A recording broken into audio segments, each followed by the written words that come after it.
So it's a very long year back. Then also now for as sir requested me to take the session on the casting, so I thought to deliver some content on the casting. So here in a production engineering, so in a gate syllabus, you one second. So my screen is visible to everyone.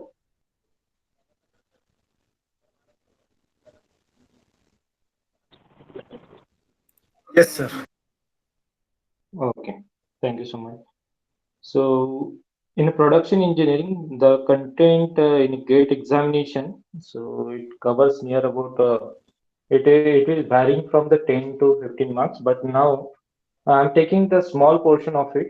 I'm going to concentrate only on the casting portion because it also asking in a gate examination compulsory there will be a 2 to 3 marks question or 3 to 4 mark. There will be a variation, 1 marks on the means theoretical question and 2 marks question on the numerical one. So we will cover that. We will try to cover all the portion in a casting. So whatever will be can cover it. I will guide you from where you have to cover those portion.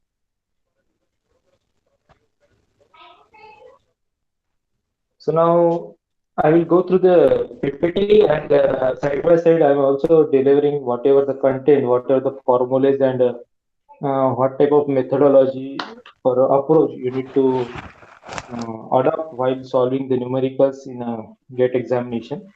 So we'll go through the some sort of basics in a casting. So everyone knows that I think all of you belongs to the final year or the third year student. So everybody knows about the casting. Then also we will go through the some introduction point of view. So in casting, we are generally pouring some molten metal. That metal might be a alloy or the pure metal also. So we are pouring in some cavity and we make it for to or we hold that for some interval times for making the transformation from the solid phase to the sorry liquid phase to the solid phase, and we are getting the component and we call it as a casting. So casting is not this casting word we can say for the process as well as the product also. So whatever the product we are getting from the casting process, we call it as the casting as well as the product also. So casting, this term we can use for the product as well as the process. Okay. So whenever there will be a question corresponding to the casting, so just read the question carefully. Might be it will be talking about the product or might be it will be talking about the process. So that is the important part in a casting. So this word plays two roles. Might be it is a process or might be it will be a product. Okay. So while casting, there will be some components important while using this casting process for the production in manufacturing. So that time you should know the some terminologies behind it in this casting. So you're already familiar with these terms, but then also we will go through some of the terms. That is a mold. So this mold is nothing but a cavity. Okay, so that mold consisting the whole sand and in that there will be a cavity. That cavity is created by the pattern. So this pattern is nothing but we can say when we are talking about the photography. So when we are clicking the photograph, that is a analogical, not a digital one. Earlier we having a analog photograph. So that time we are taking the film, and that film is nothing but a negative one. And on from that negative we are creating the actual photograph. So similarly here also in a casting we required some sort of negative we can say product or the replica of the actual product, so that we can make a cavity in a mold and we can pour that material in that cavity. So whatever the replica we required, we call it as a pattern. Okay, so this pattern is a term which is not going to we can say it is not a part of a metal, but it is some sort of wooden or the wax or the depending on the different types of casting. This pattern material is varying. So this pattern is nothing but a replica of the actual product, whatever we are going to fabricate in a casting. Okay. So in a casting, we can make an internal as well as the external feature. Okay, so whenever we are creating some internal feature in a casting, we need to use another, we can say, the rigid or the solid parts for creating the holes inside a casting. So we call it the course. Okay, or for a course, or we can say if we want some cylindrical hole or the square hole inside a casting, so that time we need to create some sort of you can say extended portion of the sand. So this core is nothing but a sand, whatever the mold material is there, the same material we are using in the core also, but it having its own characteristics. So that characteristics we need to follow, like it's having a porosity or like that. So all these things we have to maintain in a core. So this core we are using for creating the internal features in a casting. Okay.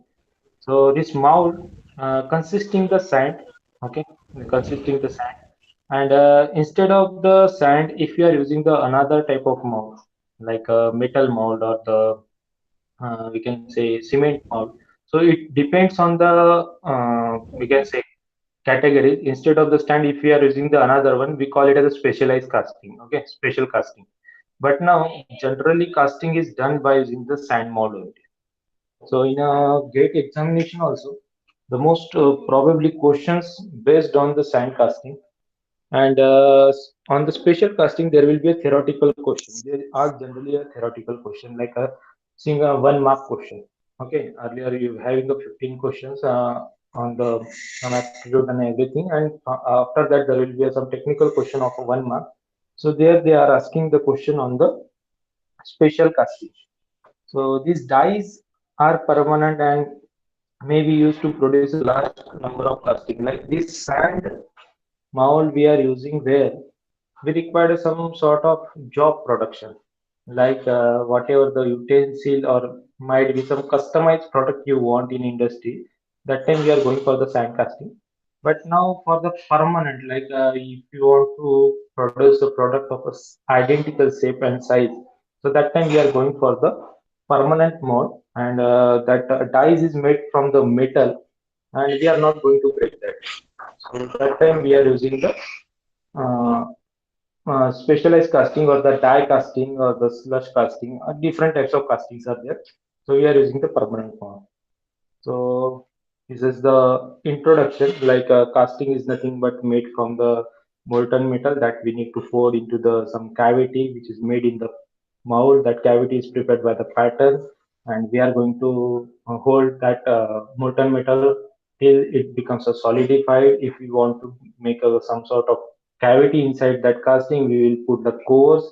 So now all this terminology, all these points are related with the casting. So we will go through the individual portion inside a casting so that you are able to understand the process as well as the mechanics inside a casting, as well as what type of concept you are applying for getting the good, accurate, precise casting in a casting process. Okay, so casting.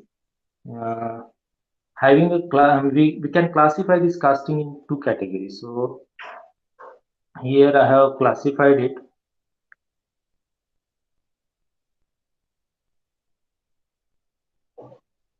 So here I have classified this casting as a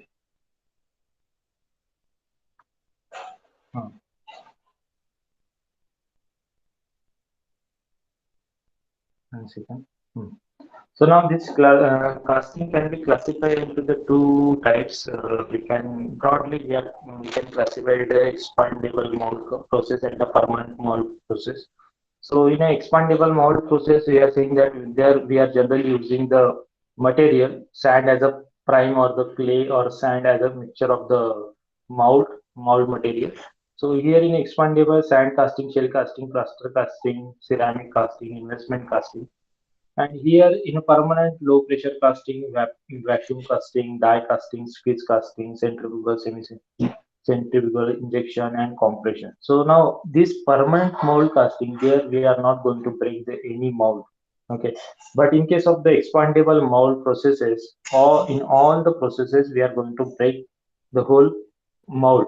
for getting the casting in some sort of structure. So here in a expandable mode, whatever the sand we are using, it's having its own characteristic that we need to understand. Okay, and in permanent mold casting, the material, whatever the material we are using for fabricating the casting, the mold material should have a ability to sustain the all type of stresses or distortion occur due to the high temperature or the molten metal created on the mold. So that we need to take in consideration while making this permanent mold. And in sand mold, the sand having a specific characteristics to avoid the all casting defects. Okay, so that we need to consider. So these are the classification of the casting. So here in a classification, from this one we will consider only this sand casting, eh? And we focus only on the sand casting initially. Okay. Now other from in a gate examination, it will observe that from other casting, so we will get a question of only theoretical question. Okay. And from sand casting, we will get some numerical questions. So numerical is nothing but the mechanics or whatever the terminology developed earlier is totally on the sand casting. That's why they are asking the question on the sand casting. Okay. So what are the steps involved in the casting? So these are the steps.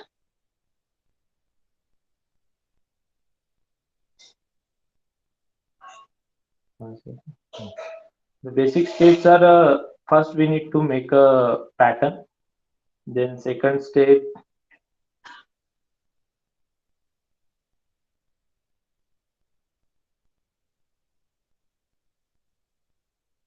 I will keep my slides like this only, so that you are able, I have to write down over it also. So now first step is to make a pattern. Then mold preparation. That means we need to prepare the whole getting system, and then pour making if we required. Then melting and pouring and cleaning and inspection. So here in a pattern making, in a pattern making, so we already I have already explained that now this pattern is nothing but a replica of the part to be cast. Okay, so that pattern might be made from the wooden material or the metal or the wax. It depends on the uh, what type of features you require. Okay, so generally pattern are made from the wood or the metal. So here in a mold, we are using the flask. That flask is nothing but a whole box. In that box, there will be a opening at the center of this box. Like here, if I'm saying that this is a flask, at this flask there will be a partition at the center. Now, in that center, we need to create some pattern over here, and we will fill the whole class by using the some sort of sand. Okay. So now this sand having some characteristic. This sand is nothing but a here I have written the mold is a assembly of the two or more metal blocks and bound refractive particle consisting of primary cavity. So now this glass having some sort of cavity in middle of this one, and we will fill that one by using the sand. We ram that sand and we open this portion separately. For example, like this one, there is a one portion and another one is like this one. There is a cavity, and this cavity there is no such feeling. Means it is an empty one. Okay, so here some sort of sand is there, that is ram. Here also sand is there, and this cavity is nothing but created by using the pattern. So this pattern we need to prepare, and that pattern we are going to fabricate by using the wood or metal. Okay. So mold cavity holds the liquid. This cavity created by the pattern, it will hold the liquid, metal, whatever the material required for the casting. We need to pour in a form of the molten metal. Okay. The mold also containing the secondary cavities for pouring and channeling the liquid. Like we know that if we create one flask or like this one, this is the parting line. This is the parting line. Okay,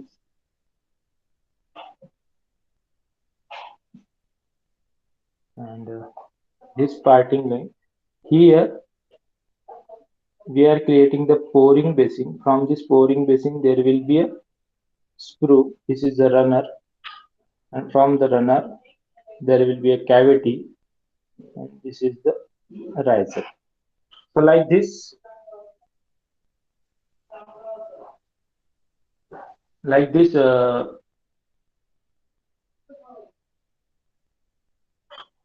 hmm.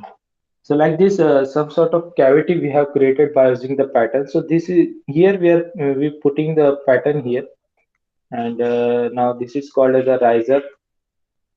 This is a pouring basin. Are you able to see this red color sketch now? And this is a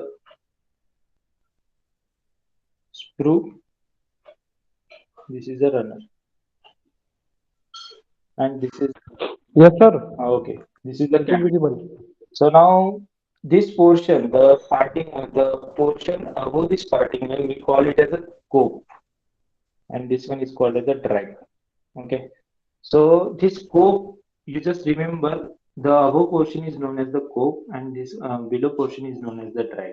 So whatever the cavity we are going to create here, this cavity is created by using the pattern. Okay. So this pattern is important for creating the cavity. And if this is a sand casting, the final casting you are getting in terms of like this one. Okay. So it is not going to detach one. It is a whole casting. It consisting the all the getting system as well as the all portion. So whenever you want to create a casting, you need to cut this portion and this portion. You will get a final casting. This is the casting. So now this is the process. So the whole this will be filled with a metal. After solidification, you are going to break this mold and you are going to extract this casting. Okay. So now this is the pattern making. Then second one is the mold preparation. So there we are putting the mold there. So now here,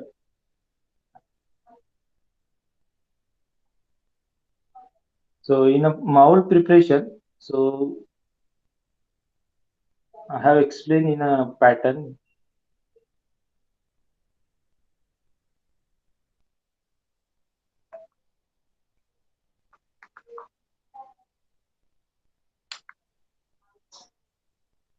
So whenever the pattern is removed from the mold, the exact shape cavity remain inside a sand mold. So that cavity is nothing but a, we call it as a consisting the gating as well as the riser or the cavity, and from the pouring basin we are going to pour the liquid metal and riser is there. So all this system like from the, like here I am writing here pouring basin, pouring basin, then plus sprue, then runner, and at the opening of the cavity there will be a gate, or sometimes it will be called as the in-gate. So whole system is known as the gating system. Gating system. So mold preparation is nothing but a consisting of all these portion with cavity and the riser. Okay, so the influence of or the importance of this riser, what is the importance of this riser, pouring, basin, screw, runner, and ingate? I will explain later on. So you just remember this, what is the term means by gating and riser? It provide the, you need to provide these two portion at a particular location. Generally, they are providing this riser uh, above this casting cavity. Okay, and gating system where from where you are going to insert the material here, like that gate might be at the top of the casting or at the bottom of the casting. So now this gating might be a top gating system or the bottom gating system. Okay. Similarly, riser, you need to keep the riser in such a way that its cross section is important. Okay. So depending on the each and every component of the casting, there will be a separate terminology as well as the importance. And mathematics is there.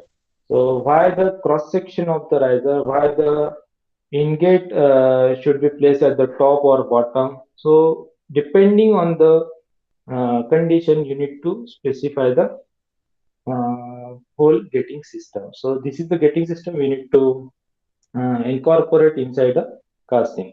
Now this is the riser. So see the riser definition is says that the reservoir whenever the metal we pouring from the pouring basin, it is going to fill inside a cavity. After that, it is going to solidify after some interval of time. But now we know that the liquid is going to convert into the solid. That time there will be a reduction of the volume because liquid having a higher volume, but whenever it becomes a solid, it gets shrink. Okay, it gets shrink. And due to this shrinkage, if you require some sort of dimension on the casting, that will not be achieved. So to achieve that one means to create a actual dimension casting, we need to provide an excess amount of material. So this excess amount of material is provided by this riser. Okay. So that's why I have written here the reservoir of the molten metal connected to the mold cavity to supply the additional metal. So now this is important. Okay. And it will compensate the shrinkage. It will compensate the shrinkage while solidification. While solidification. So remember these two terms. I'm saying that solidification. Solidification means when it is going to convert from liquid to the solid.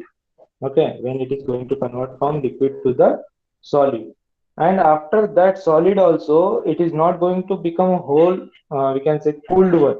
We are not going to extract at that point, but there will be a requirement to hold that casting till the room temperature. Okay, so there are the two phases, one from the liquid to solid and from solid to the room temperature. So there are the two phases. So this is nothing but a solidification and this is nothing but a cooling. So these two terms you just differentiate. One is the solidification and another one is the cooling. So now this is the mold consisting the gating system, riser. Okay.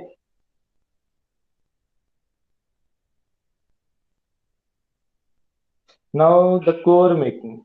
So in a core making, whenever you required internal some features inside a casting, like if you want to create a product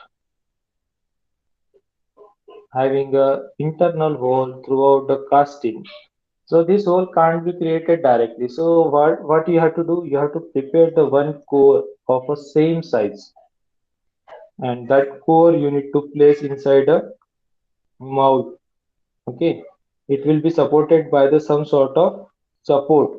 So this support is known as the core print, and this on the core print there will be a core, and around it there will be a some cavity we are creating by using the some sort of pattern.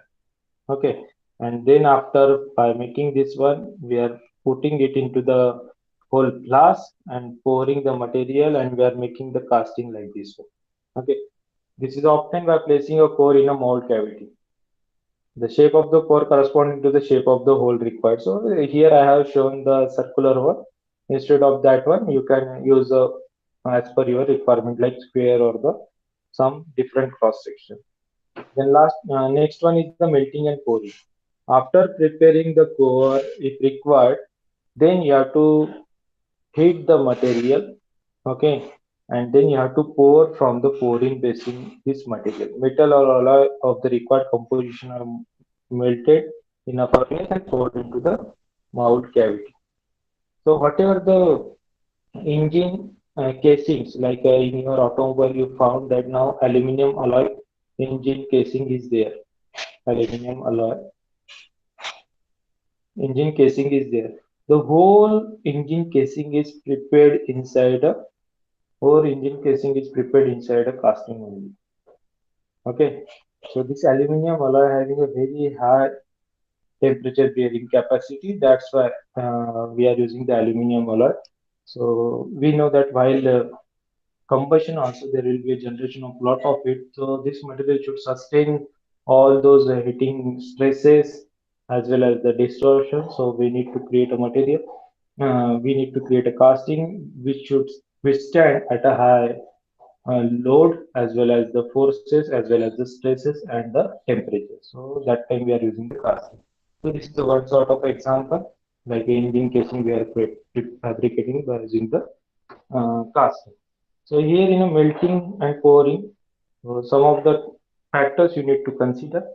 One is the temperature, then pouring time, how much pouring time you require, then turbulence, because whenever you are pouring the material, it will going to impact on the surface of the mouth. So it will erode the material from the surface. So that should not happen. Okay, so it will happen, then it will, again that particle is going inside a casting and your casting may get defective. And last one at the end, whenever you have prepared the casting and solidified, you need to clean that one and inspect whether it is fabricated with a required specific dimension or not. That you need to inspect. So that's why I have written here.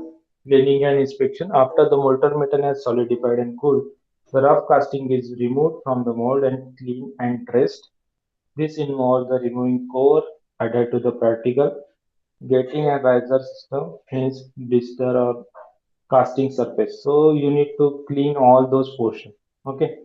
Then send the inspection that's casting to the inspection department for the inspection whether there will be a casting defect occur or not. That we need to do.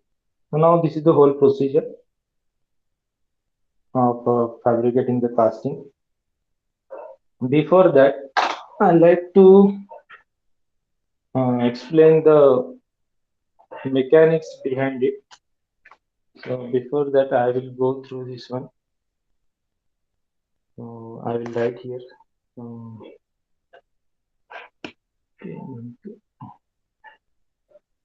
so what is the purpose of this casting? So first one we said that we required a basin or reservoir. We call it the pouring basin. Okay. So what are the basic component I will explain here. Then there will be a screw and runner. Then third one is a gate. Then fourth one is a cavity. Okay, so it should be developed by using the pattern. Then fifth one is a riser. Okay, now after that, in this one we are saying that these three portion, like sorry, four portion, like basing, screw, runner, and gate. We call it as a gating system. So this objective question also asked in a one examination. Gating system consists of. So you should remember that gating system consists of the basing, then screw, runner, and gate. It is not including the cavity and the riser. Okay. So this is the gating system. So here I am drawing.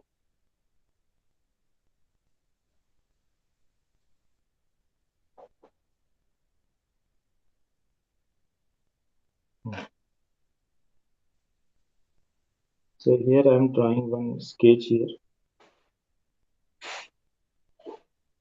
So you just remember this diagram. So always whenever I am drawing, so remember one thing, the screw should be a tapered one. So what is the impact of this tapered screw? I will explain later on why we require the screw should be in a tapered shape. That is important. Okay. So this is the pouring basin. This is the screw. This is the runner, screw, basin.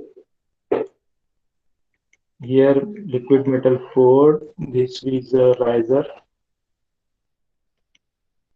This is scope, drag. Okay. Then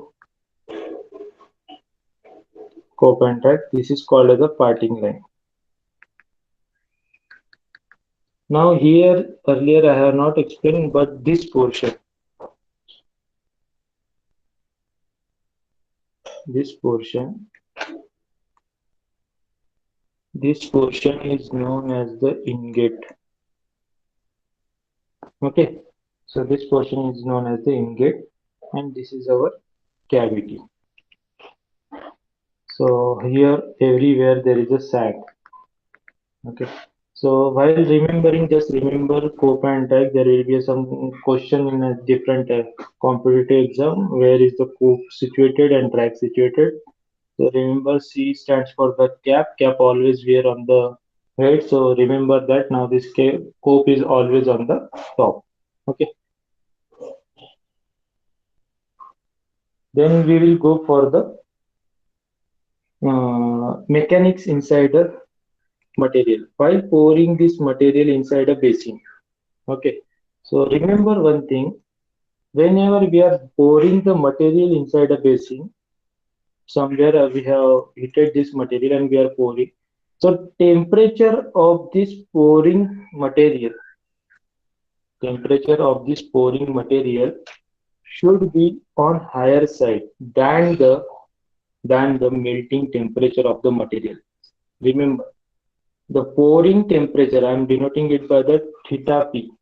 The pouring temperature inside a pouring basin always more than the melting temperature. Why it is required on a higher side? Because if you are giving means actually at a melting temperature, so what happens? The material gets solidified in middle of the path because it has to travel from the basin to the cavity.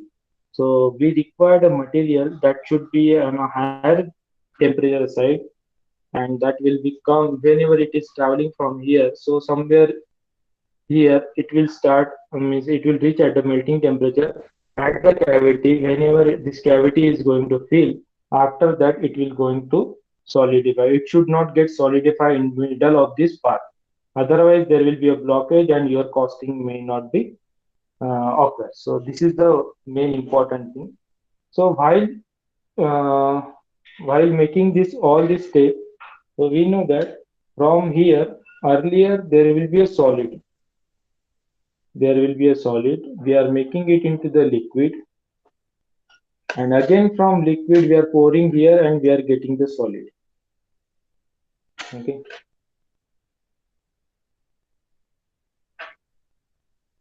Again we are making the solid. One second. So we are saying that now from solid we are creating the liquid, or we are making it into the liquid and then again into the solid. So here is solid is nothing but a casting. This solid is nothing but a casting. This liquid we are going to pour in a pouring basin, and this is the raw material we are going to melt and somewhere.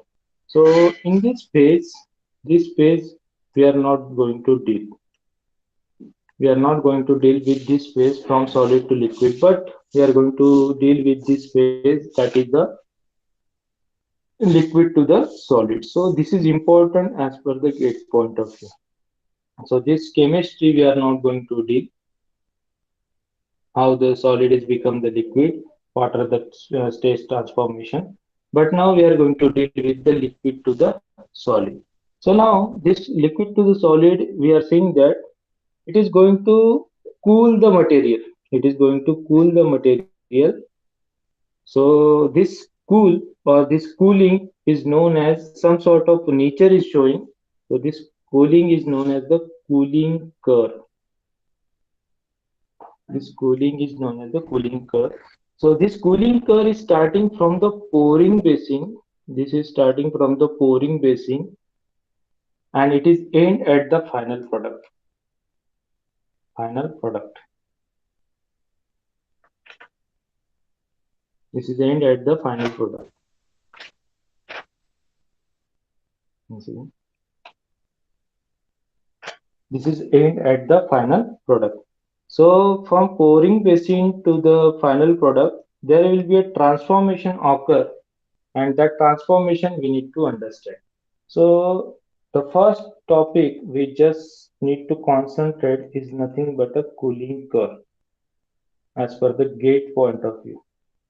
Okay, so its a cooling curve is nothing but a internal chemistry inside the pour. It is starting from the material pouring at a pouring basin to the casting, which is fabricated after the solidification. That's whole we can say nature or the whatever the curve we are getting in terms of the theta and time. We call it as the cooling curve.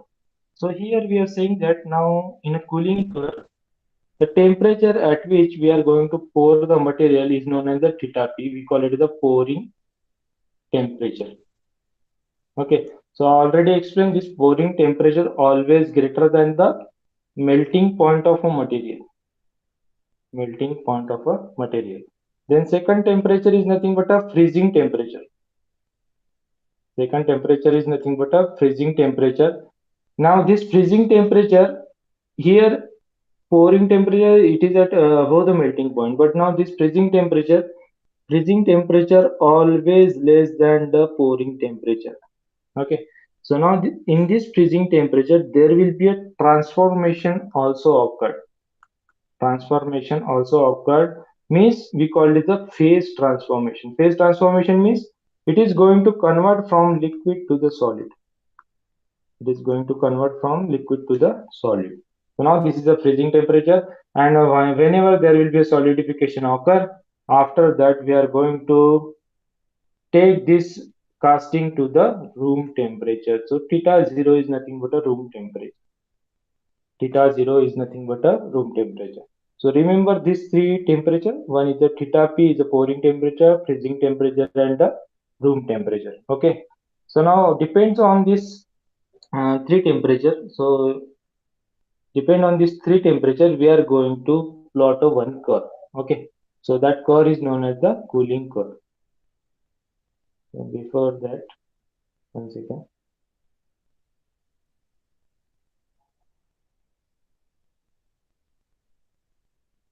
this curve changes. So I will explain one by one. Here, one second,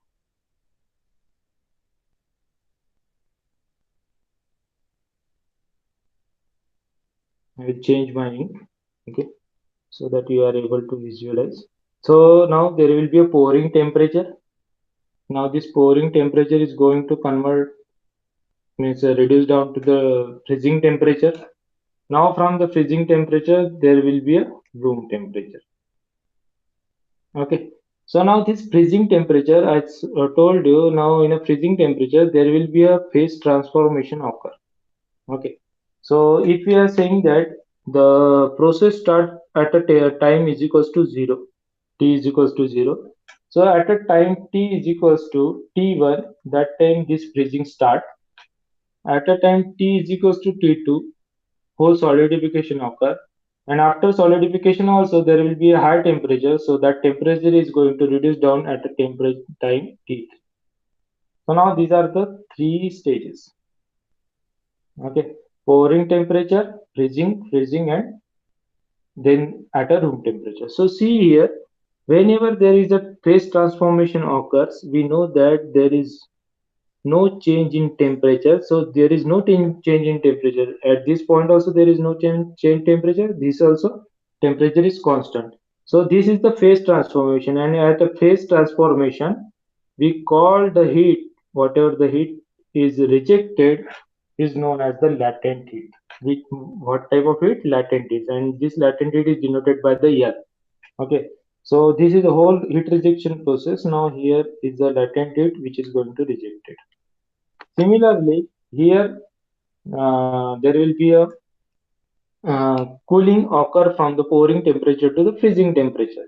So now At this point, there is no solidification, 100% solidification, but temperature is going to reduce. So now, whenever temperature reduce, we call it a sensible heat. We call it as a sensible heating. And here also there will be a rejection, sensible heat rejected. Here also sensible heat rejected because here solidification occur. After that, it is going to reject. Here also sensible heat rejected. Okay. So at this point, there will be 100% liquid. Here also 100% liquid. Now here 100% solid we are getting at this point. So this is important. And here also 100% solid. Okay. So this is called as the first stage. This is called as the second stage. And this is called as the third stage. So now here, these first two stages, where the solid means liquid is going to become a solid, here total solidification is not occur. So this phase is known as the solidification. This known as the solidification, or we can say here, instead of the solidification, we say that this is the liquid shrinkage. This is the liquid shrinkage, and this is the solidification shrinkage. This is known as the solidification shrinkage. So first stage is known as the liquid shrinkage stage. Second stage is known as the solidification shrinkage stage, and third stage is known as the solid shrinkage.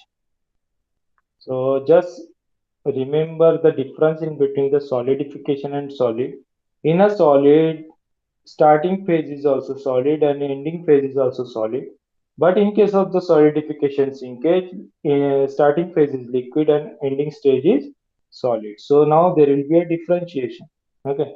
So this is compensated if there will be a shrinkage occurs. If there will be a shrinkage occurs, if there will be a shrinkage occurs, one second. So shrinkage occurs here. So in a liquid shrinkage and in a solidification shrinkage, in these two stages, first two stages, so this shrinkage will compensated by the riser. These two shrinkage is compensated by the riser, and this shrinkage is compensated by using the allowances. This shrinkage is compensated by the allowances. So remember, this is compensated by the riser and this is compensated by the allowances. So these allowances we are going to provide on the pattern itself. Okay. So these allowances we are going to provide the provided on the pattern itself, but riser is now going to compensate this solidification shrinkage and the liquid shrinkage. So see here, important thing is here, pouring temperature to the room temperature, there is the three stages occur. First stage is nothing but a sensible heat rejection. Second is the latent heat rejection. Third is the sensible heat rejection. But now in a sensible heat rejection, this stage is known as the liquid shrinkage. Obviously, there will be shrinkage of the material. In the second stage, there will be a solidification shrinkage, and third stage is the solid shrinkage. This is compensated by using the allowances. We call it as a pattern allowances, or we call it as a contraction also. This is also called as a contraction. Okay, there is a contraction occur, and this is compensated by the riser. Okay, so you can write down the one statement: riser will compensate the shrinkage by supplying the liquid metal in an excess amount. Okay, riser will provide liquid metal in a liquid and solidification shrinkage. So this is important. So these 2 points are important. So remember this temperature and time. So everywhere time is different. Here T is equal to 0, T is equal to 1, T is equal to 2, and T is equal to 3. So now here I have shown a graphical representation of the curve. So see here. So this is known as I'm writing over it. The cooling curve is a graphical representation of the change in temperature. So this temperature is known as the theta P, pouring temperature, very high temperature. We are pouring the material inside the pouring basin. Now it is going to the cavity. Now this is the theta F. So I said the freezing temperature is common at this point as well as is this point. So this is a phase transformation, and last one is nothing but a theta naught. This is the room temperature. So here I have written in a graph itself. When the metal is poured into the mold, the temperature will be as high as its inversion temperature, that is the theta P. Now it is going to cool to the phase transformation level, that is the theta F. Now it is cooled.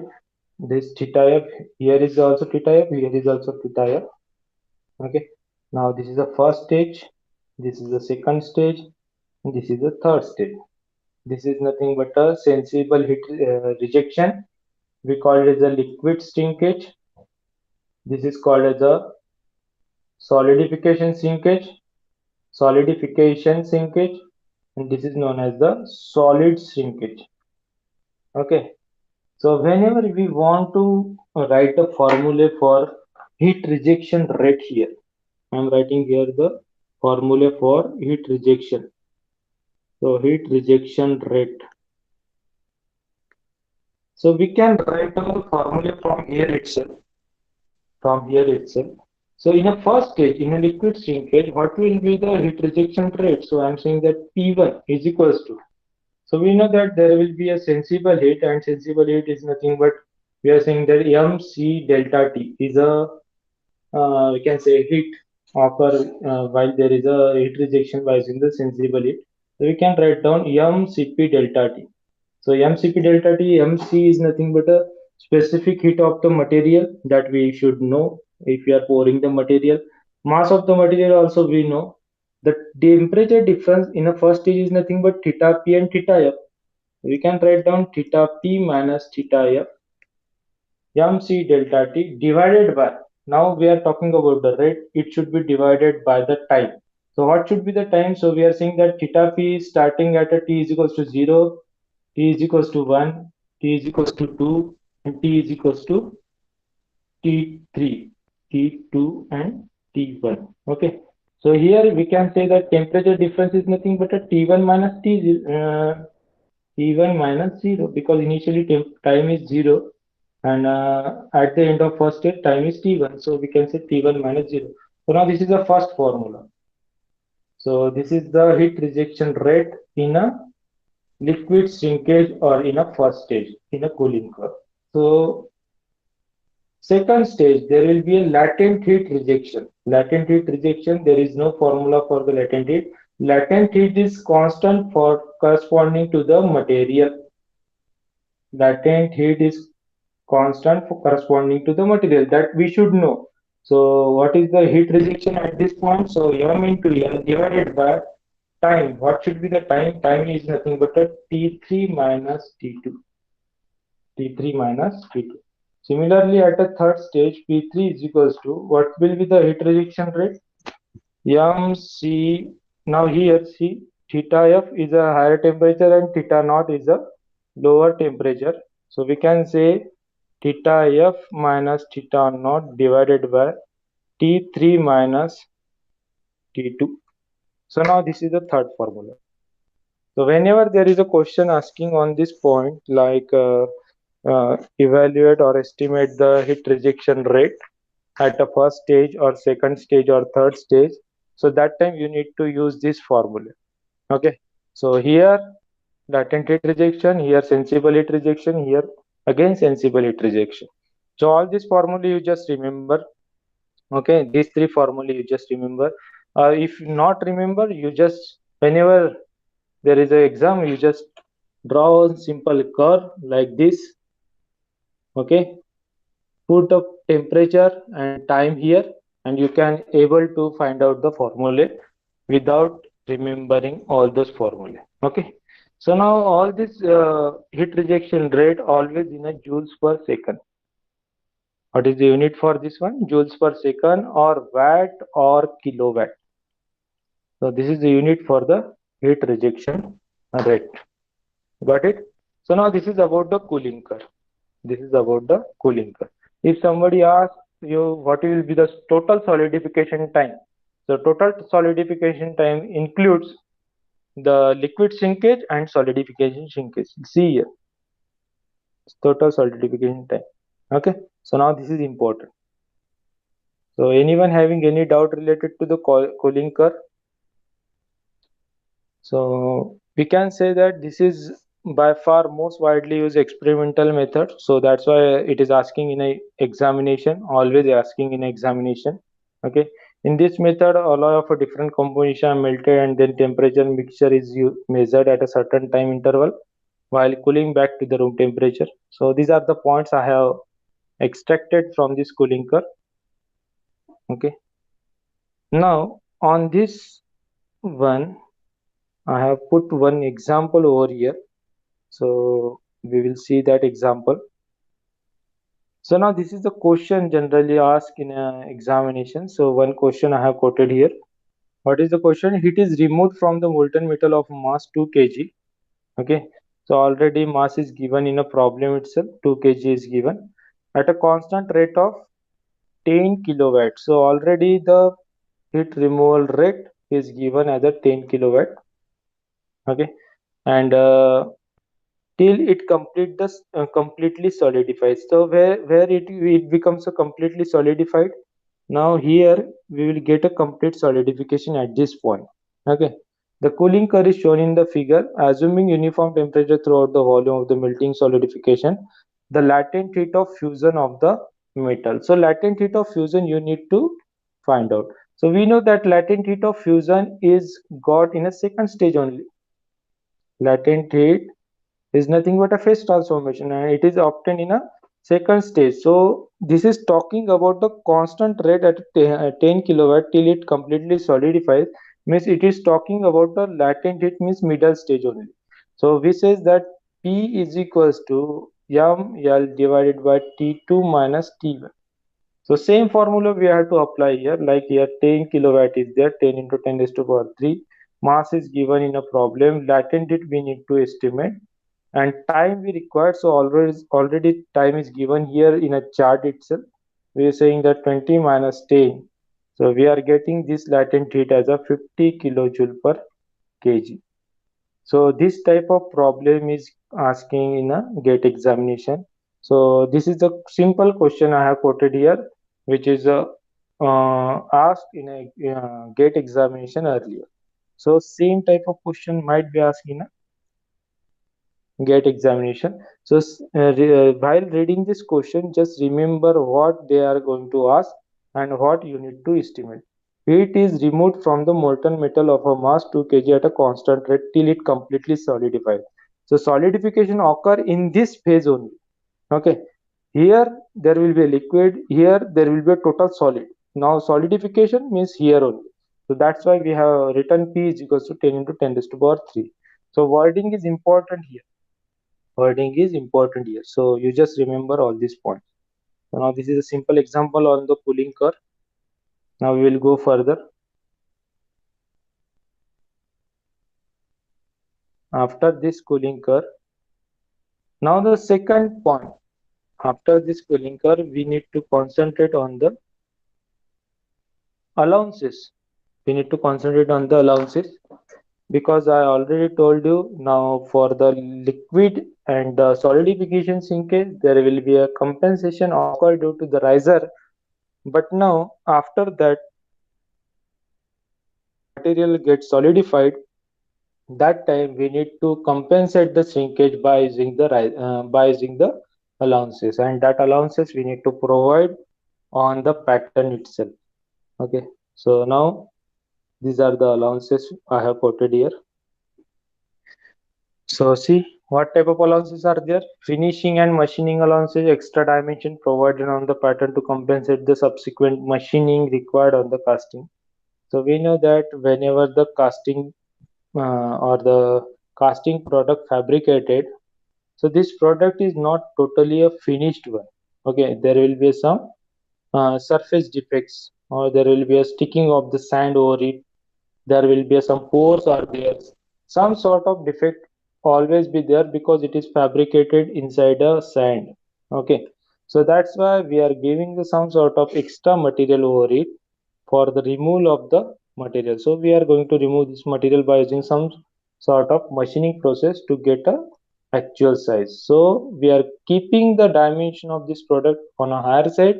After material removal, by using the machining process, we will get exact size. So this allowances is known as the machining allowances. Okay.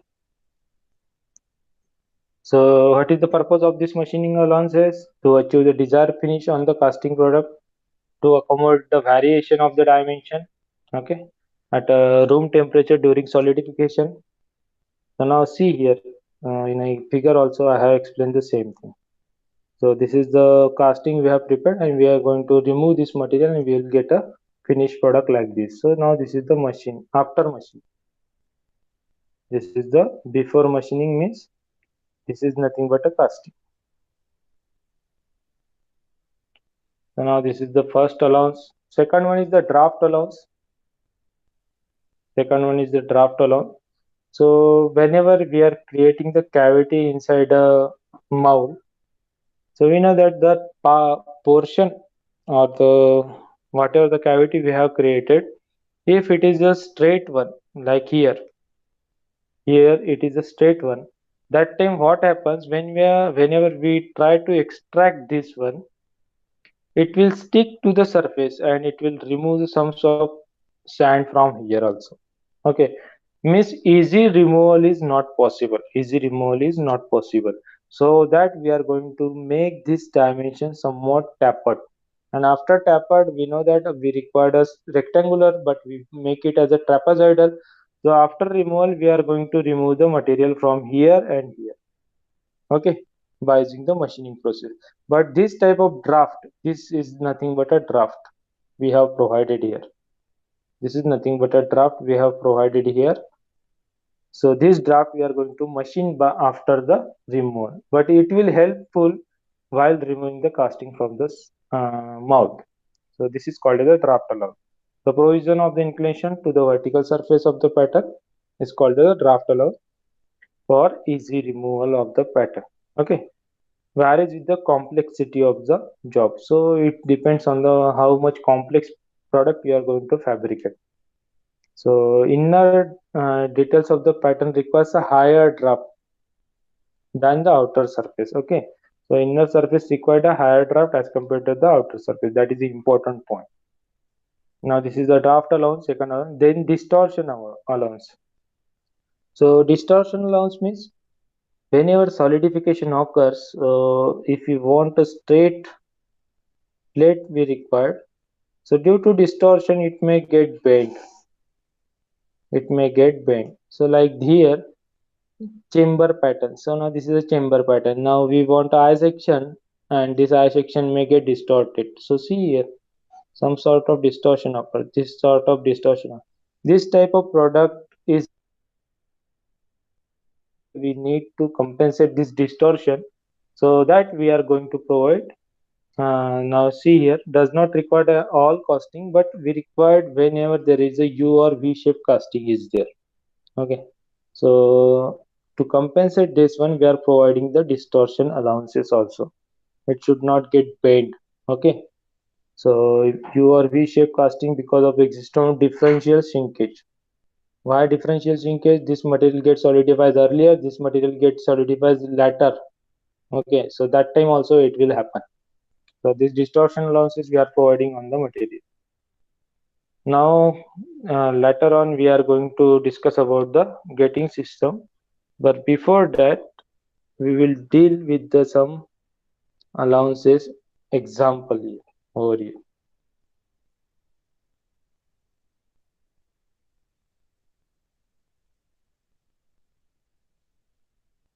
I will insert one slide over here and I will explain one.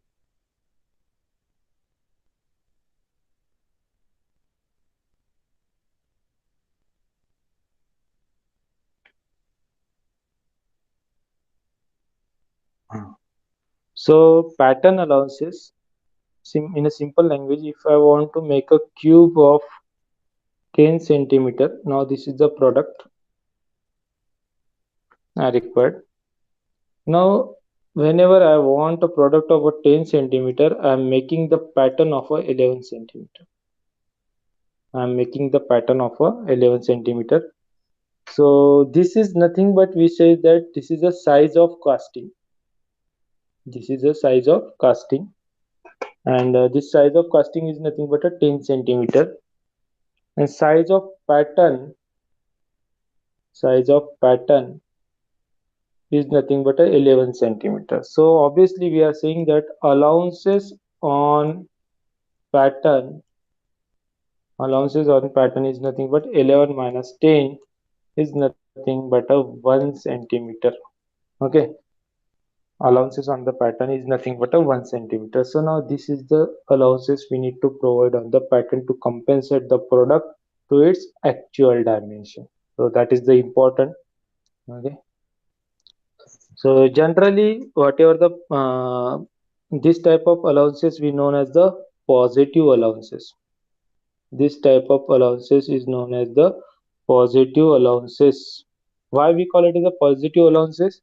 Because we are going to increase the size of the pattern. Okay, we are going to increase the size of the pattern. Wherever we are reducing the size of the pattern, like in case of the internal dimension. So when this internal diameter gets shrink, the diameter get expanded. Not this much, but I'm saying the difference for differentiation. I'm showing the bigger diameter. So while shrinking, the diameter get increases, so dimension get increases. In that case, you need to apply, if you want a dimension of, for example, this is a casting. If you want a 10 centimeter dia of this hole, so pattern should be like that. This should be a 9 centimeter. Pattern should be of 9 centimeter, and when we are making the difference we will get a minus 1. So that's why we call it as a negative allowances. So in case of the internal features, we required negative allowances, and in case of the external feature we required a positive allowances, or we call it as a positive allowance. So we are talking about the allowances, it's running now.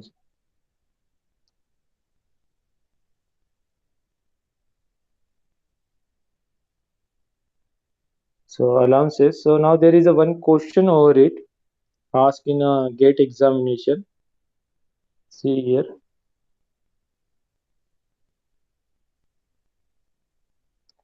So the question is like that. They are asking on the allowances.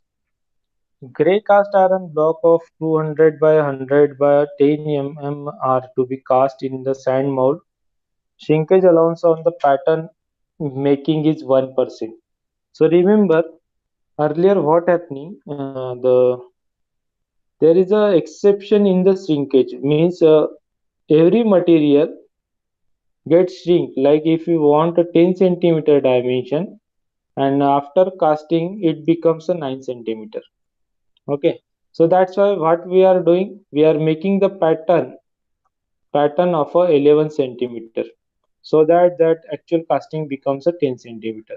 It should not be a 9 centimeter. Okay, so pattern should be on the higher side. But there will be exception in case of the gray cast iron, that gray cast iron is going to expand, not a shrink.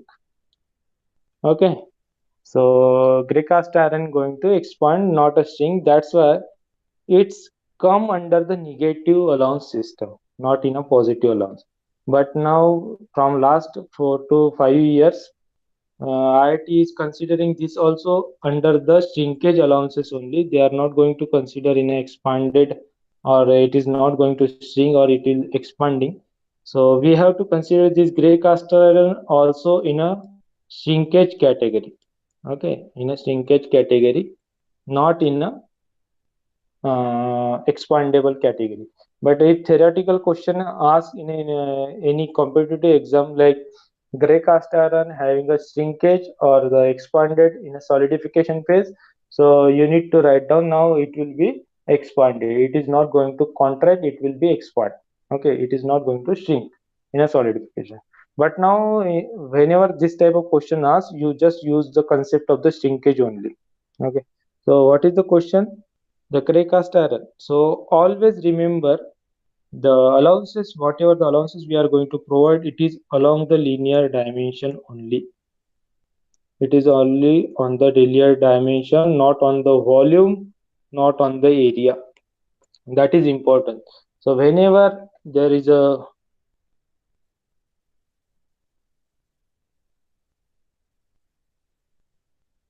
one second. Whenever there is a question asked on the shrinkage, you need to compensate the shrinkage only on the linear dimension, not on the any volume or the area. So here also we have to do the same thing. What we need to do? So they are saying that this is dimension given in a problem. The shrinkage allowance for the pattern is 1%. So remember 1%, and we have to find out the ratio of the volume of the pattern to the volume of the casting will be. So we need to find out the volume of the pattern to the volume of the casting. So what will the pattern size here over here? The pattern size over here is nothing but a length should be increased by 1% because it is a shrinkage. So we have to rise the size of the pattern. So 200 multiplied by 1% means 0.01. Then breadth is also going to increase 100 multiplied by 1.01. This 1.01 is nothing but a 1% going to rise. So that's why I'm multiplying it by the 1.01.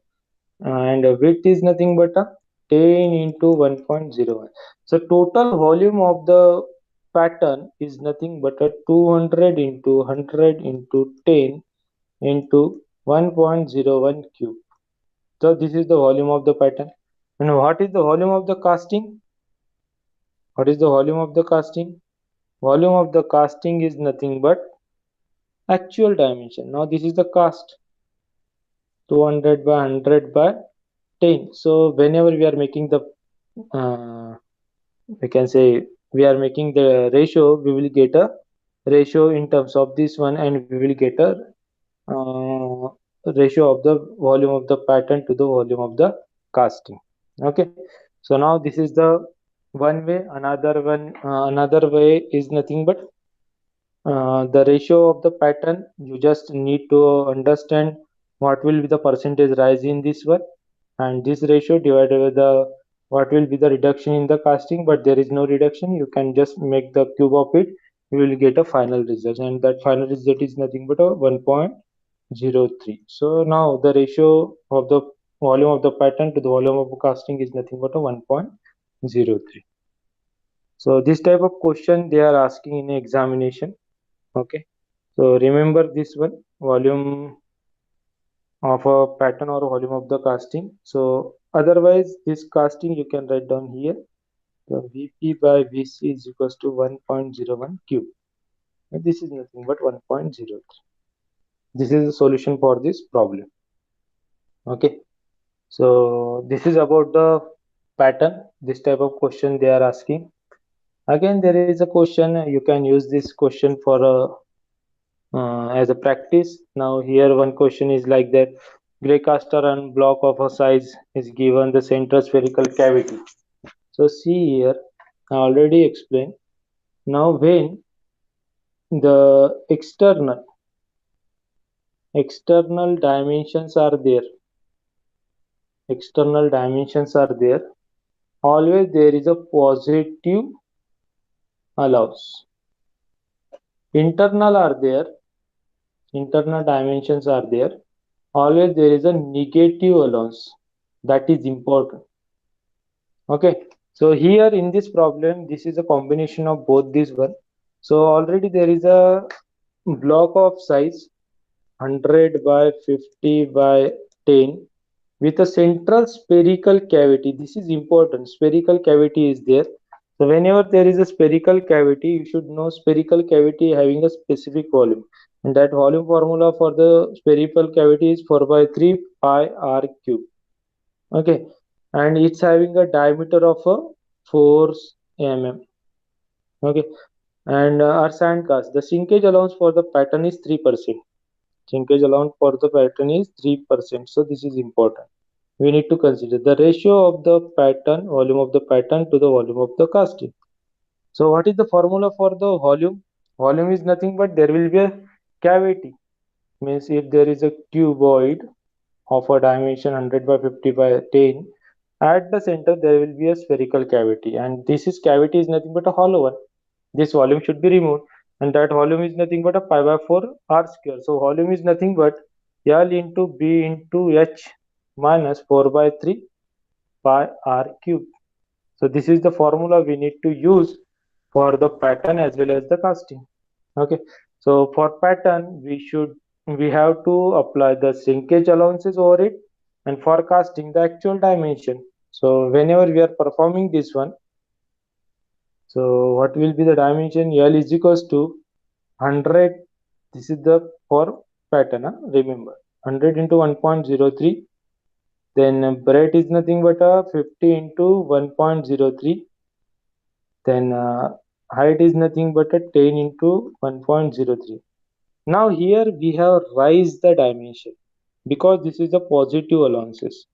But now whenever we are talking about a cavity that is a spherical one and it is an internal one, that time there should be a negative allowances, and that's why R should be, R is nothing but diameter is 4, then radius is nothing but a 2 mm, and this 2 mm get reduced again by 3%, that is nothing but a 0.97%. So this is the important point. Whenever we are making the use of all these dimension, this is the pattern, and for casting is the same dimension what you are given in a problem itself. Okay, 3 mm radius. So if we make a ratio of this one and we will find out the ratio, we will get a solution. So for this problem the pattern to the solution is nothing but a 1.09 whenever we are making the calculation. So here the importance of this problem is that whenever there is internal cavity, you just need to remember that there will be a negative allowance. Okay, for external there will be a positive allowance. That is the important point. Okay, got it? So we'll go to the next point. Now that is the gating system. Discard changes. So now all this problem we have checked. Allowances we have gone through. Now this is the gating system. Till now, anyone having any doubt, they can ask me now. Anyone having any problem? No. Oh, okay. So now requirement of the gating system. So there are the different gating system we are using. So already explained you the gating system comprise of pouring basin, okay, riser, sorry, sprue, runner, and inget. So now all these portion are come under the gating system. Okay. So what is the requirement of the gating system? Mold should be completely filled in the smallest time possible without having the rise metal temperature. Okay. So it should be filled within a minimum time. Okay. If time required for passing from pouring basin to the cavity, if time is on the higher side, then again it is a problem for the solidification. Means some material may get solidified in middle of this path, and your material gets stuck and your casting is not completed. That is the one problem. Okay. Then metal should flow smoothly into the mold. That is a requirement. The unwanted material slag should be allowed to enter the mold cavity. So this should not be entered slag or the unwanted material inside a mold cavity. That is important. The molten metal entry into the mold cavity should be controlled. That is also an important requirement. Metal flow should be maintained, and erosion should be avoided. So you know that whenever we are pouring the material, it is directly impacted on this particular portion from the pouring basin to this sprue. So this is a sprue base, for example. So here some sometimes some person are putting the plate over here to avoid the erosion. Okay, erosion means it will remove the sand particles and that will be contaminate your material. That should not happen. We ensure that enough molten metal reaches the mold cavity. That is important, so that we are going to apply the riser over here. Okay, the catting system should be economical, easy to implement and remove after solidification. So there are the some casting terms. What is in the flask? So whole box is known as the flask. The half portion, above half portion is known as the cope. Below half portion is known as the drag. There will be a cheek. Okay, when the molding flask is made in a more than two parts, like first part, second, and third part is there in a box flask. So this is known as the cheek. Okay, then pattern everybody knows. We already discussed this one. Parting line is nothing but a difference or the line in between the cope and drag. This is the cope and this is the drag. Then draw spike, the taper steel rod having a loop ring or at one end and a sharp end at the another end. So we are using this material, we can say accessory for removal, withdrawing from the mount. So we call it the draw spike. Gates, I already told you where the gates are located at the end of the runner. Then chaplet for supportive component to the core. Shields for cooling, increasing the cooling rates we are using. So these are the some points I have quoted for the gating system. But apart from this one, we should talk about the gating system, that is a top gating system, bottom gating system, and aspiration effect. So I will insert one slide over here. So we'll go through this one. First of all, I will explain this. So already explained, this is a sprue wall runner. So now this is a sprue wall to avoid the erosion. So this diagram I have taken from the internet, so you can use this as for the reference. So now this is a riser. Okay, runner, gates, and runner extension. So it will fill the whole mold cavity. So we'll discuss the point which is important for the gate. Okay, we'll discuss about the top gate system, bottom gate system, and aspiration effect. So getting system design,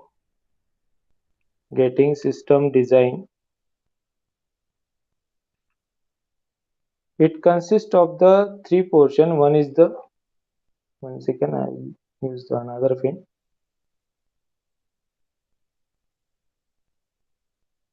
Gating system comprises of the top gating system, bottom gate, and aspiration effect. Aspiration effect. Okay. From these three portion in a gating system, maximum question they will ask: top gate system, bottom gate system, and aspiration effect. In a top gate system, bottom gate system, they ask only about the filling time. Only about the filling time. What will be the time required for the top gating system? What will be the time required for the bottom gating system? That is important point for the gating system. So now here I will show the top gating system over here. Like this, there is a pouring basin. Okay, this is the mold cavity. If I'm saying that now this is the field one, so this is the mold height HM. I'm saying till this one from the top, this is the total height HD, and this is the H1. Okay, so I'm taking here,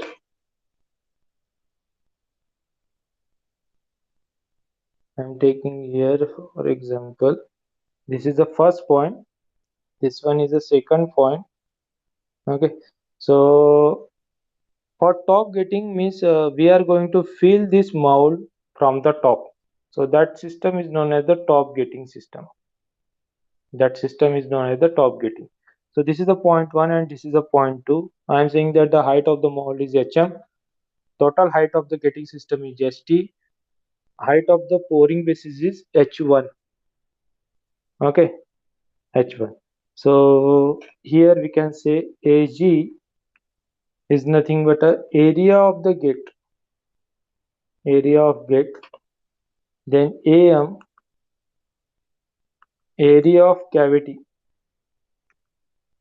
and HM, height of mold, height of mold. So we say that volume of mold is nothing but what is the volume of mold? If we know the area and the height, so we can write down volume of mold is nothing but a AM into HM, area of cavity into height of the mold. So we said that AM into HM.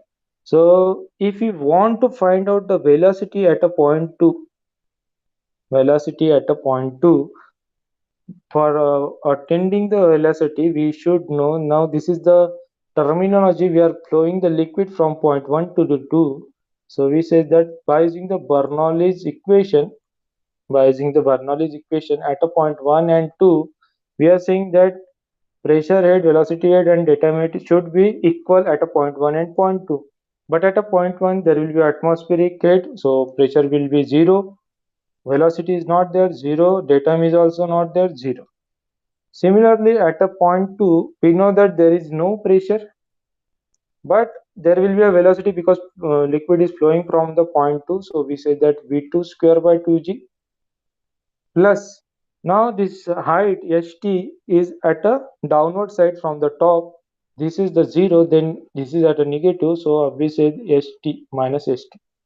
So velocity at a point 2 should be equals to under root of 2gst. So now this is the velocity of a pouring liquid at the opening of the gate from the top is nothing but a V2 under top 2gst. So therefore, we can write down the discharge. How much is the discharge?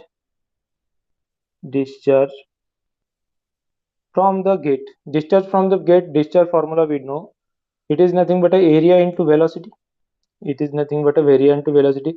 So this area is nothing but a area of the gate. So we can write down area of the gate into velocity at the gate is nothing but a 2gst. So if we know the discharge Q and we know that discharge should be in a meter cube per second, and we need to find out the time. We need to find out the time. So if we know the, we want to find out the time, we know the discharge in a meter cube per second. So if we divide the volume divided by the discharge, so volume is in a meter cube and discharge is in a meter cube per second. So volume is nothing but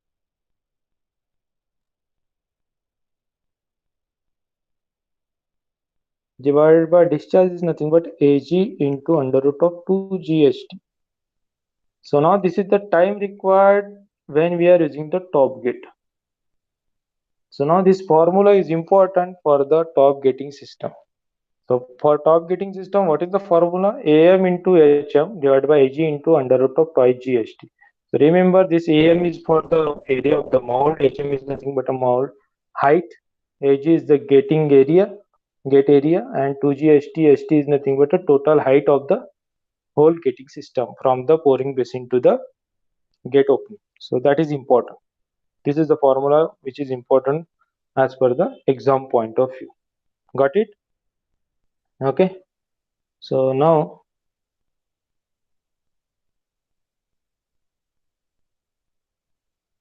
okay, we will try here. So that formula is for the top gating system. We will go for the bottom gating system. Bottom gating system. That formula you just remember. Okay.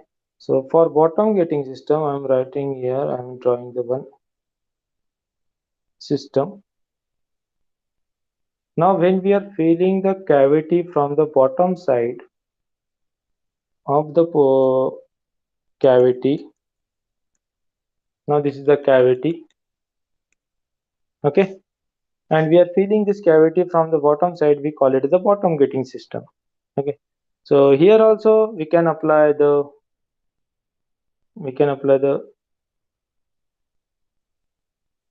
system, same thing, 1, 2, and 3. So we are saying that mold height is given by HM. This is the area of the mold is given by AM. This second point, total height is given by HT. Pouring basing height H1. The same thing I have written here. So if we apply the Bernoulli's theorem at a point 1, first of all, we will apply the Bernoulli's theorem at a point 3 and 2, for example. 3 and 2. So 3 is nothing but at the atmospheric end. At the atmospheric end. So obviously the pressure at the point 3 is equals to 0. Okay. And at a point 2, the pressure we can send right down here. So we can write down here. So here, 1 second, I have skip it. When we are filling the mold cavity, it is not going to fill immediately in an instant. Okay, so this is nothing but a H. This is nothing but a H. So at an instant, this height of the mold material filled inside a mold cavity is nothing but a H, and total height of the mold is nothing but a HM. Okay, so this at an instant, if we apply the Bernoulli's theorem at a point 2 and 3, if we want to find out the velocity at a point 2, V2 should be equals to, V2 should be equals to under root of 2g. Here we can write down ht minus h. Here we will get a ht minus h. So, we can write down here. You are unable to understand here. 1 second.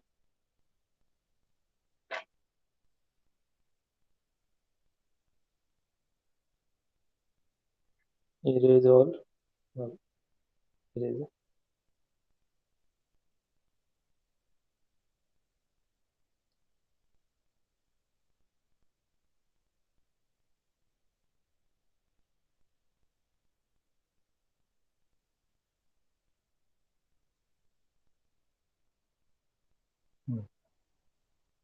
I will take the here from here. So, for example, we will apply the Bernoulli's equation at a point 1 and 2 first of all.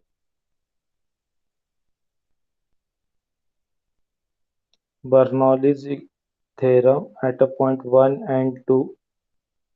Okay. So, at a point 1 and 2, we will write down here at a 1 point.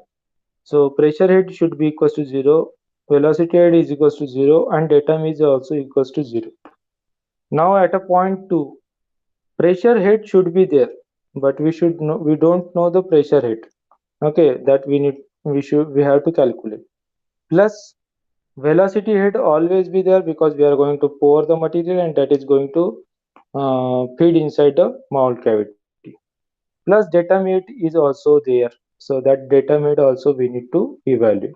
So for finding out the pressure head, we are going to apply the Bernoulli's theorem at a point 2 and 3. To find out the pressure head, we are going to use the Bernoulli's theorem at a point 2 and 3. At point 2, there will be some sort of pressure due to this cavity, plus pressure at a point 3, that will be a 0 because it is at atmospheric, plus rho gh. Rho g is nothing but a this height, instantaneous height filled in a mold. Due to the liquid, this pressure is going to rise. So we can write down here h is equals to P2 by rho g. So this is the pressure head created at a point 2 due to the instantaneous liquid filled inside a mold cavity. So this is the h. So this h we can write down here. Instead of P, we can write down here h plus V2 square by 2g, plus this datum is nothing but a total height, and that total height is nothing but a minus ht. Okay, So we can write down V2 is equals to, we will get a formula as a under root of, if we shift here, so we will get ht minus h into 2g. So this is the velocity at a point 2, velocity at a point 2 when there will be a bottom gate. Okay, so now if it is the velocity at a point 2, we know that at an instant, we are not saying that it is totally filled. In the middle of this one, what should be the time required to fill this cavity? So I'm saying that this is the time required to fill the cavity is dt, and that is varying from 0 to t, total time t. So similarly, the height should be fill is nothing but a 0 to hm. Total height should be filled in a mold is nothing but a hm, and that will be formula for am into dh divided by ag into under root of 2gst minus h. Okay, so if you integrate this one, I'm not going to integrate and solve all this calculation, but we are going to write down bt bottom is equals to 2 into am divided by under of 2g into ag bracket under root of st minus under root of st minus hm. So now this is the bottom gate formula. This is the bottom gate formula. So earlier I shown you the I explained the top gate formula. That top gate formula is like this: T top is equals to am hm ag into under root of 2gst. So tell me one thing: in which particular gate the time required to fill the cavity is more? So from this formula, you will find that the time required to fill the cavity is nothing but a bottom gate. Which one? Time required by using the bottom gate is always more than the time required to fill the top gate. Okay, so that is a point you need to remember. So these two formulae you just remember while calculating the time required to fill the cavity by using the bottom gate or top gate. It always ask in an examination. Okay, it always ask in the examination. So in a gating system, what happen? See here, in the same thing, you just write down this formula. This is the twice am divided by under root of 2g into ag and bracket st minus hm. So st is nothing but total height, hm is nothing but a mold height. Ag is the getting area, am is the mold area. That is important. So now after this one, discard. I will enter one another new slide here. Over here. So in a bottom getting system or the top getting system, what is happening? There is a one point you need to remember over which the question asks. Always ask the question.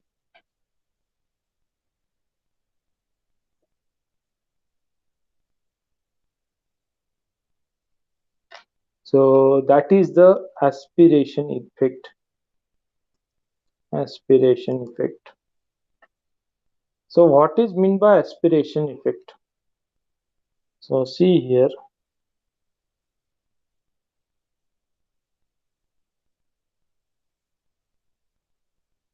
So if it is a pouring basin, if it is a pouring basin, and I'm pouring the material from top to bottom, so I'm saying that now here is a point 1, here is a point 2, here is a point 3. Okay, 1, 2 and 3. So when this liquid is pouring from the first point to the end point, what happening at this particular point, the pressure drop. If the pressure drop occur at this point, what is happening now outside this mold, means outside this hole getting system, the sand is there, and sand is a porous one. Sand is a porous one.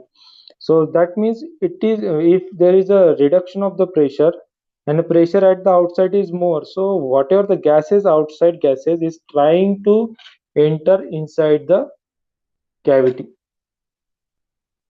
One second.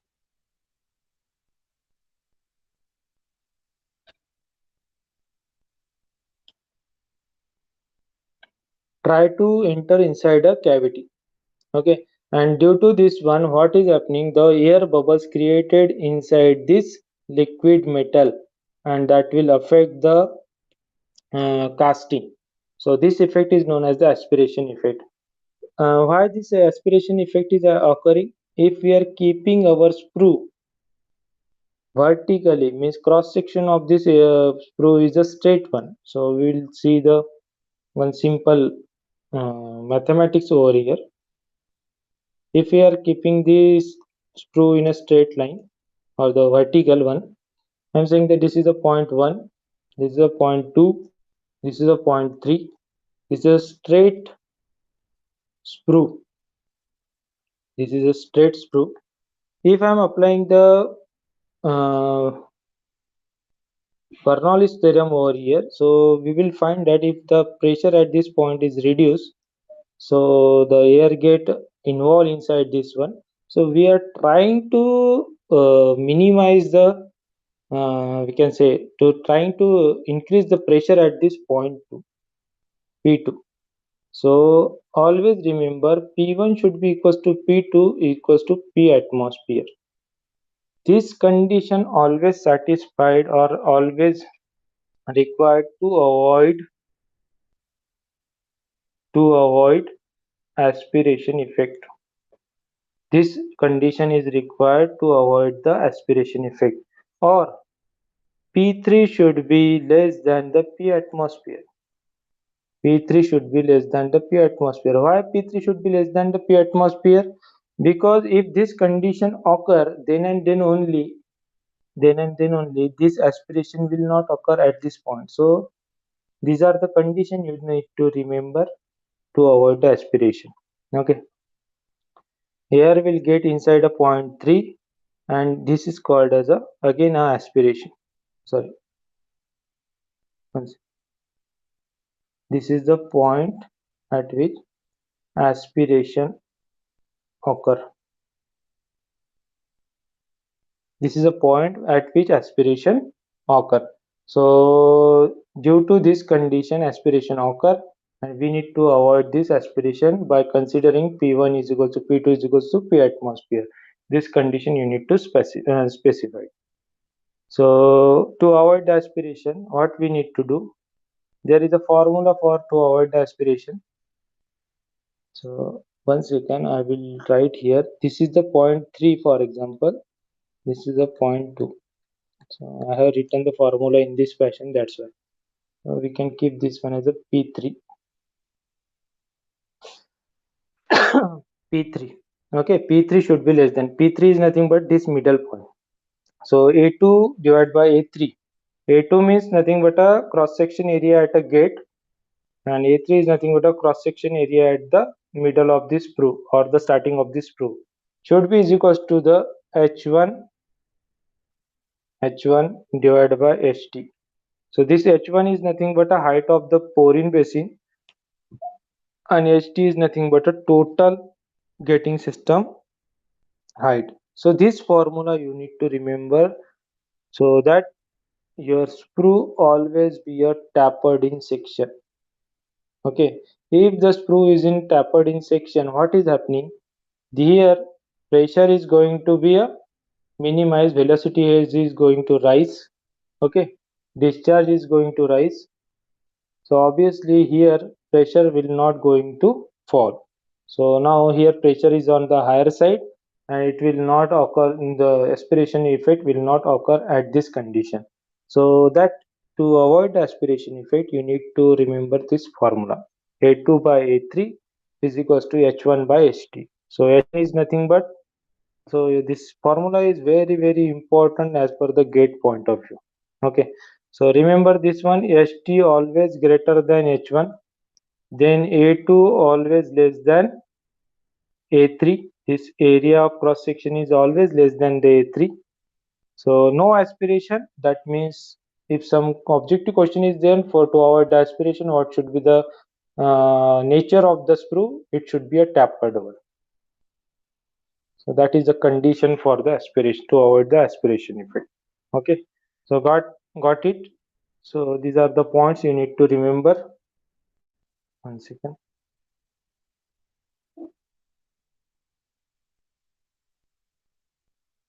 So these are the points you need to remember in a gating system. So we will see one example over it.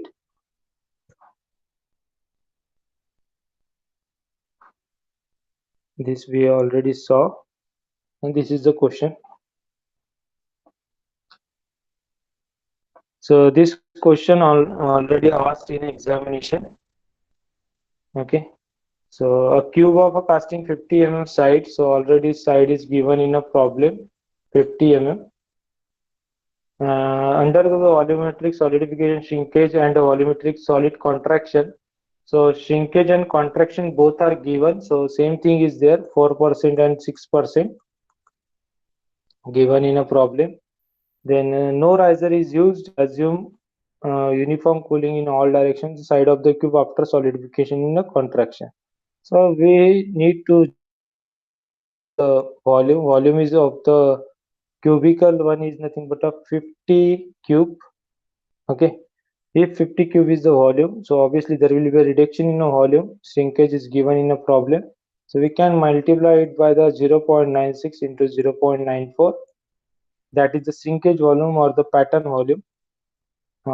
Actual casting volume, we say that casting volume. So 50 cube into 0.96 into 0.94. Therefore, the side after shrinkage, what will be the side that we need to find out? Side of the cube after solidification and contraction. So A is equals to cube root of 50 cube into 0.96 into 0.94.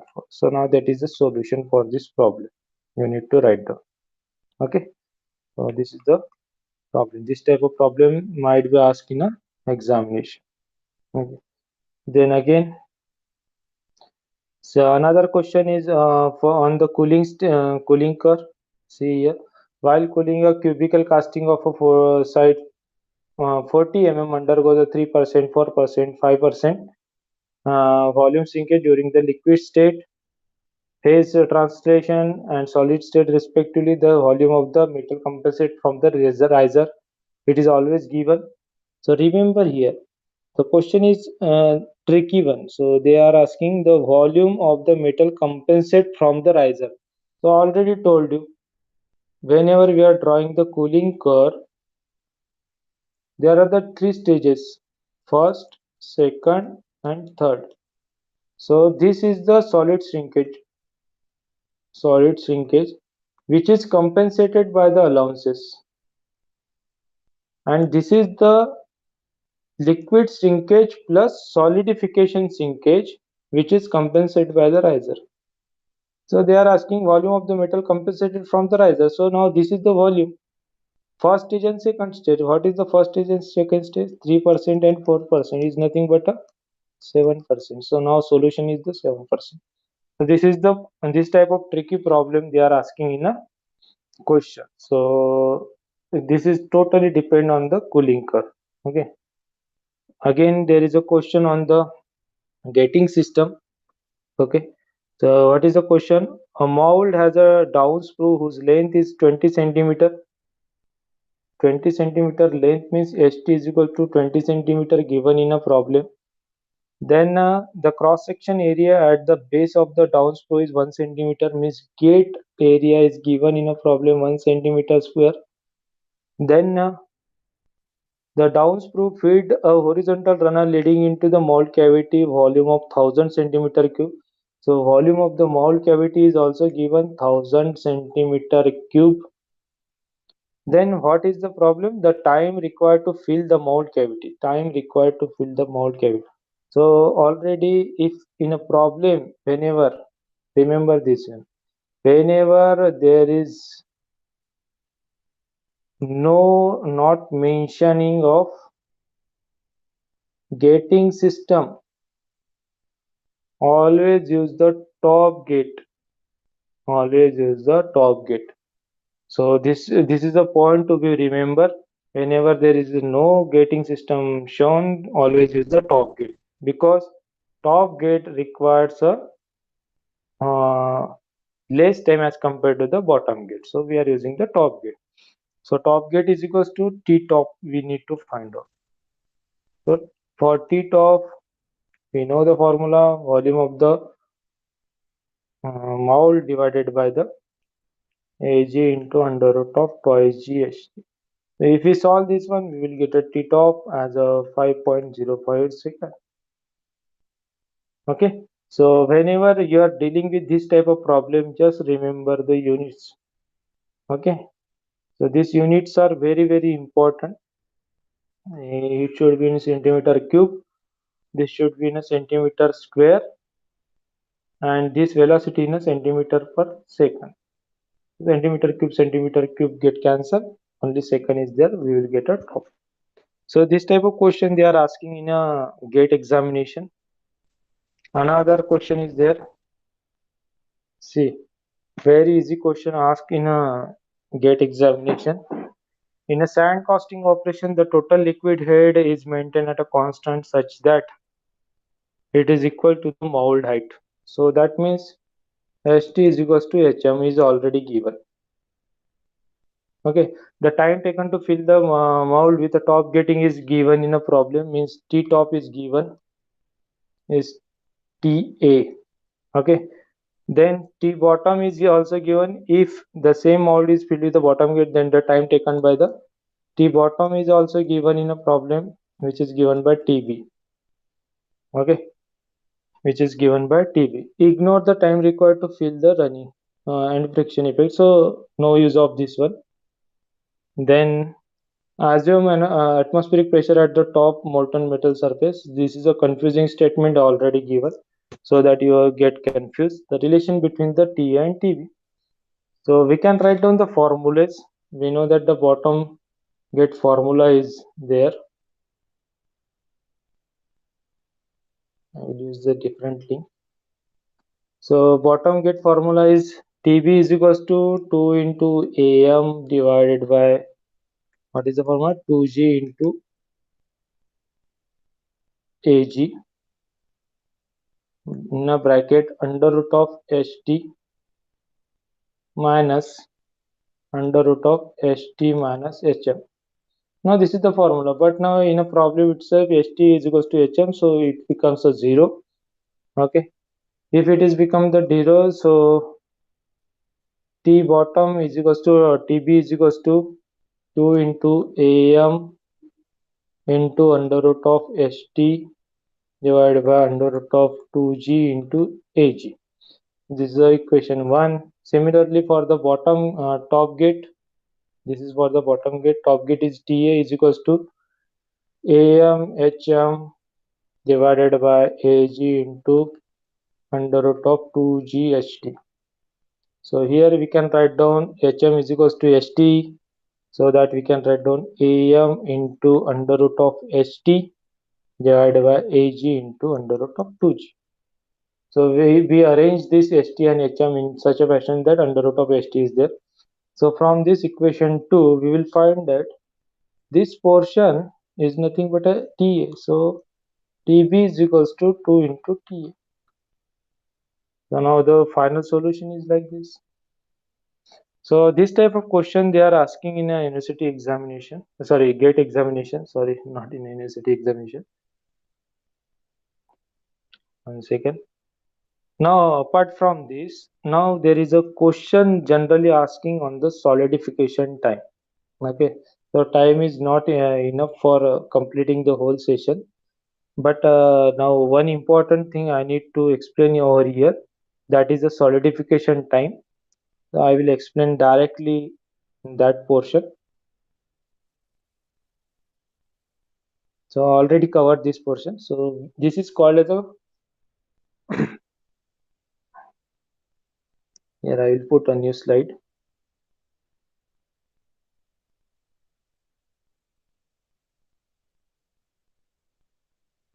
So last topic I will explain over here, that is the solidification time.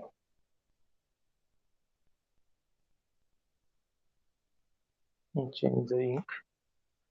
So solidification time,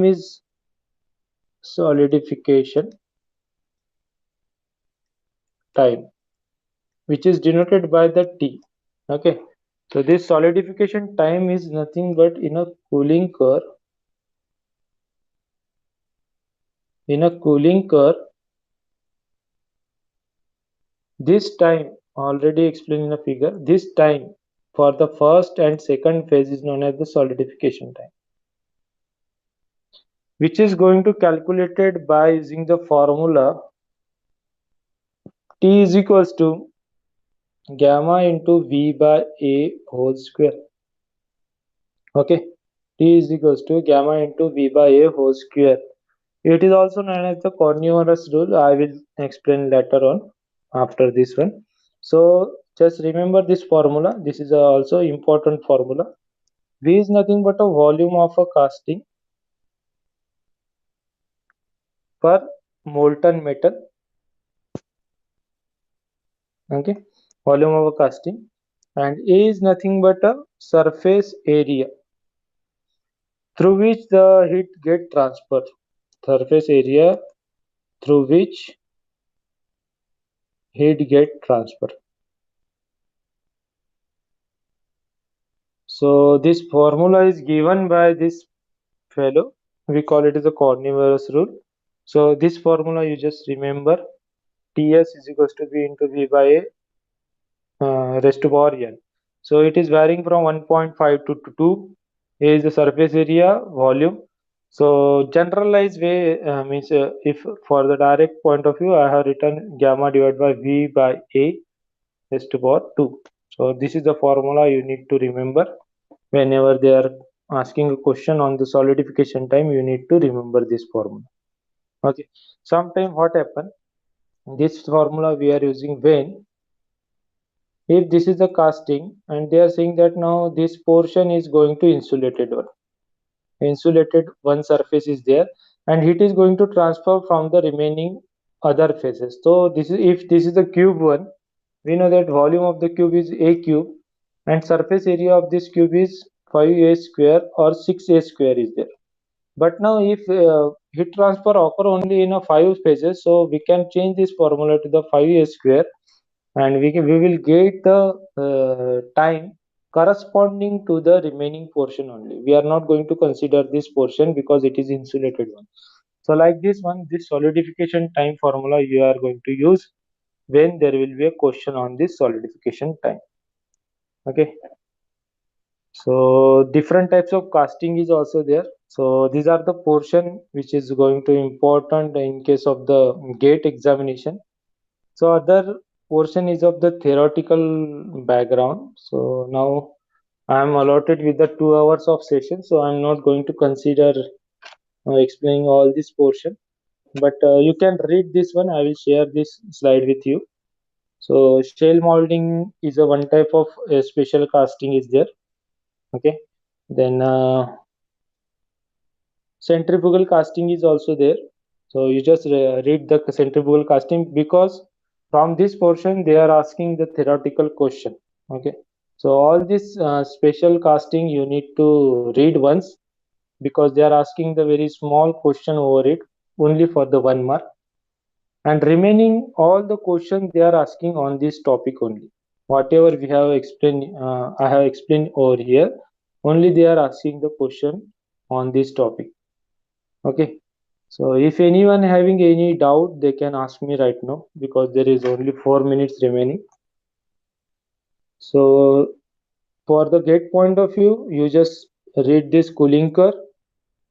Okay, then allowances, second one allowances, third one gating system, top gating, bottom gating and aspiration effect. Okay, top gating, bottom gating, aspiration effect and solidification time. From this one definitely there will be a question on these 4 topics. Okay, numerical question on this board. There are the another portion also, but now I am unable to take this one due to the time bound or time limitation. So if anyone having any doubt they can ask me right now.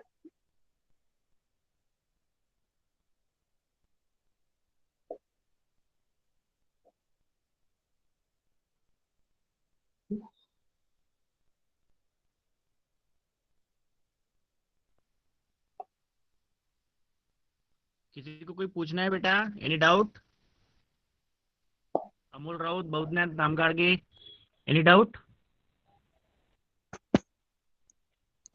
No sir, clear है. Okay, okay.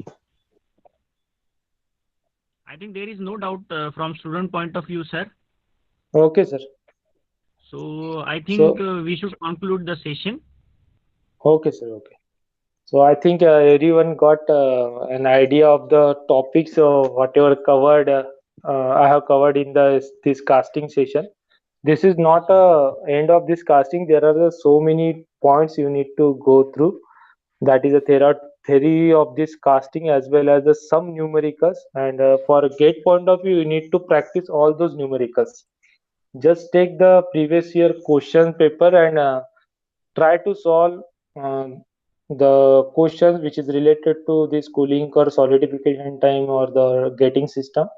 You will know that most of the question are from this topic only. Okay, so I think this is for the today's session. I think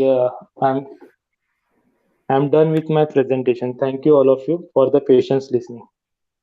Thank Kuljit you sir, so you much, want sir. to say something? Hello, Thank you, sir. Ashwadip sir. Thank you, thank you. Thank you, sir, for being so nice of with the students of the Gaikwad Patel Group of Institution, especially the Department of Mechanical Engineering, extend the warm welcome, and the Department of Mechanical Engineering extend uh, deepest sense of gratitude towards your presentation, and you have quoted very nicely the production engineering, very crucial subject, and we are all thankful for your presentation and your valuable time. Thank you, sir. Thank you So, so much for opportunity. so we hope for the future collaboration with your presence, with our institute, with our department. Definitely, sir. Definitely. Thank you. Thank you so much. So today we will conclude today's session here itself, and we all say adieu and thank you so much for your valuable time, sir. Thank you so much. Thank you, sir. Thank Thank you. you. Thank you so much, sir.